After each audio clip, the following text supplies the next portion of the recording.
Le derby madrilène entre le Real et l'Atlético tient toutes ses promesses avec une intensité folle et des rebondissements à chaque action. Les hommes de Carlo Ancelotti ont souhaité sortir avec une victoire pour consolider leur place de leader, mais le match s'est finalement terminé par un nul. La performance des joueurs, le discours de Carlo Ancelotti qui évite une nouvelle polémique, les déclarations de Lucas Vazquez et Mbappé. Tout est dit dans cette vidéo, prenez place pour écouter. Mais avant tout, mettez le pouce bleu sur la vidéo et abonnez-vous. Ça aide beaucoup. Mener un but à 0 après un penalty transformé par Julián Alvarez en première période, les Merengues ont trouvé la faille grâce à un éclair de génie de Rodrigo sur une action lumineuse initiée sur le côté droit. L'ailier brésilien mystifie Galán avant de centrer en retrait pour Jude Bellingham. Jude rate son coup et le ballon atterrit dans les pieds-bots de Kylian Mbappé, positionné aux abords de la surface. Sans contrôle, l'attaquant français déclenche une reprise instantanée du droit. Sa frappe limpide fuse et vient se loger dans la lucarne, laissant Oblak totalement impuissant. Le Santiago Bernabéu explose. Le Real Madrid revient à hauteur de son voisin Colchonero, à but à 1. Cette égalisation a complètement relancé la rencontre et pousse les hommes de Carlo Ancelotti à redoubler d'efforts pour arracher la victoire.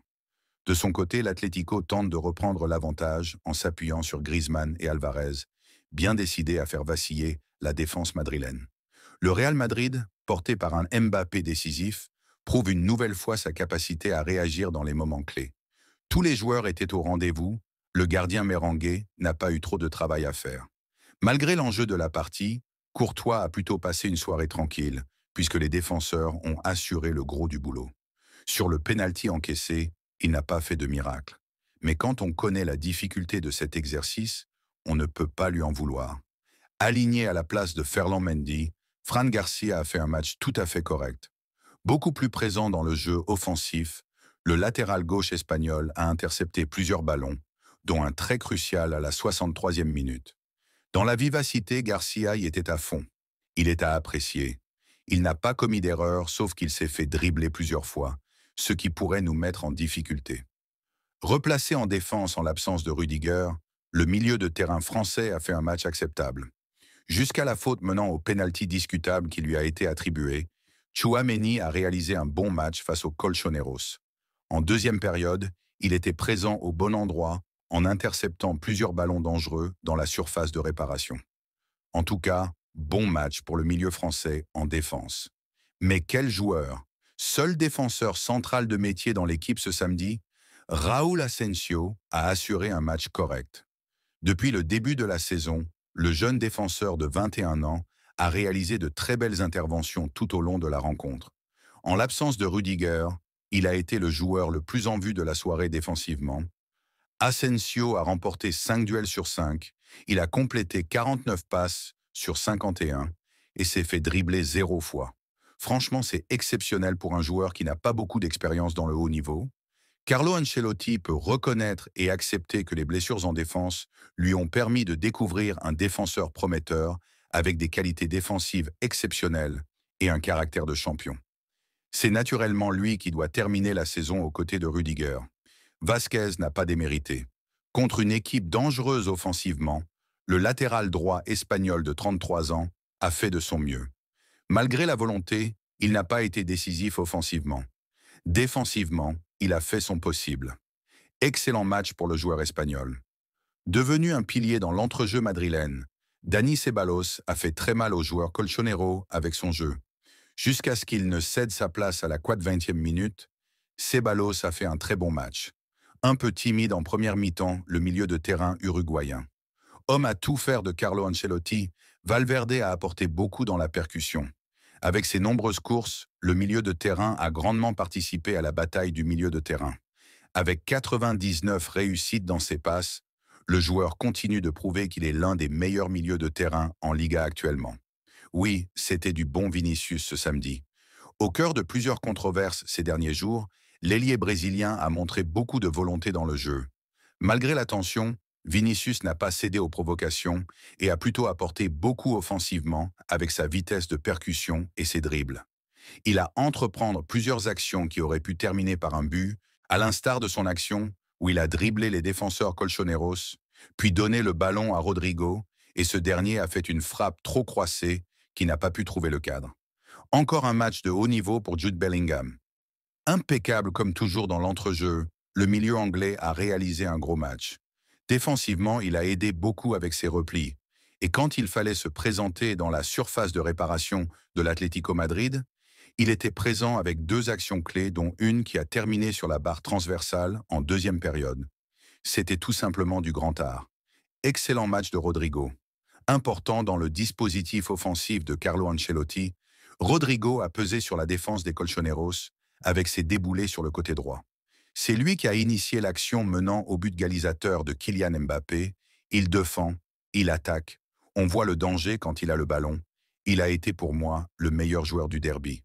Mbappé peut être considéré comme le sauveur des Merengues. Important sur le front de l'attaque, l'attaquant français a montré beaucoup de volonté.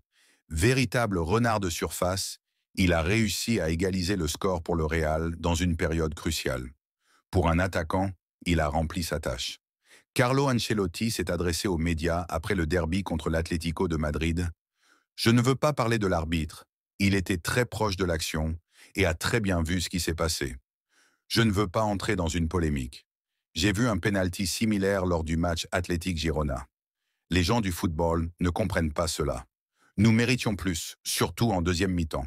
Nous contrôlions la situation et nous nous sommes souvent portés à l'attaque.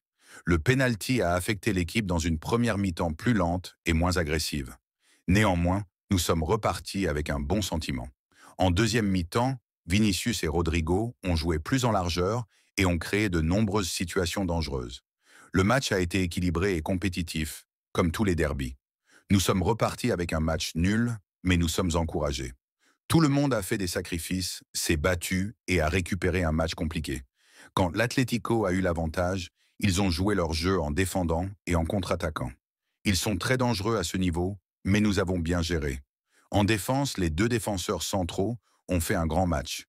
Nous nous sommes repris après le penalty et nous étions tout près de gagner le match. L'idée était de jouer large en première mi-temps. Avec le bloc bas, Vinicius s'infiltre plus à l'intérieur pour donner une passe à l'arrière de la défense. Ensuite, nous avons été patients et avons joué à l'extérieur. Nous voulions donner de la largeur au terrain avec les ailiers à l'extérieur. En deuxième mi-temps, cela a bien fonctionné. L'équipe est déçue car nous pensions mériter la victoire et nous sommes passés tout près. Nous sommes toujours en tête d'un championnat très compétitif. La semaine a été très intense, mais nous restons calmes jusqu'à mardi. Asensio et Tchouaméni ont été fantastiques. Ils ont fait un excellent match. Notre idée était de garder nos ailiers sur les côtés. Ce n'est pas une coïncidence si notre but est sorti d'une action en 1 contre 1 de Rodrigo sur les côtés. Dani Ceballos a très bien joué, comme d'habitude. Il a apporté sa contribution à l'équipe, tout comme Valverde. Les latéraux et les défenseurs centraux ont également été très bons.